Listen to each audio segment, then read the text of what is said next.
Hey there. Now, when you have a connection to a file in Power BI, sometimes that file moves for whatever reason. It had to be moved, or maybe it had to be renamed.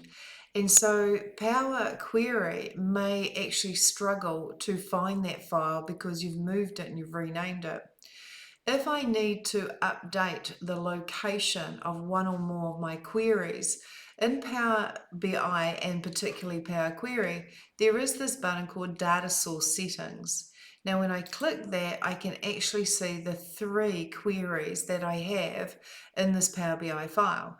And I can actually also see where they're located. And so if I was to click something, I could actually go into Change Source.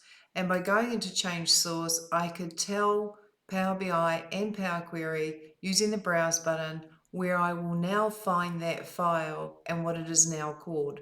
So if you lose the connection to any of your source files, then please use the Data Source Settings button to quickly change the source, even work with permissions. If your permissions, your password, for example, has changed for that file, you can edit the permissions here or even clear the permissions.